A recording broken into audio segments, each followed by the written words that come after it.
Meaning of incarnate. Incarnate. Incarnate. Incarnate.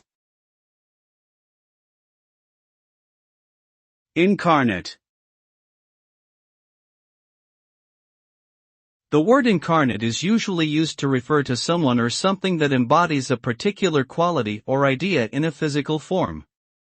For example, a person might be described as the incarnation of kindness, meaning that their actions and personality perfectly represent the trait of kindness.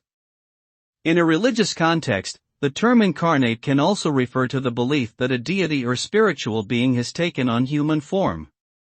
Overall, the term incarnate conveys the idea of a concept or abstract quality taking on a tangible, physical form.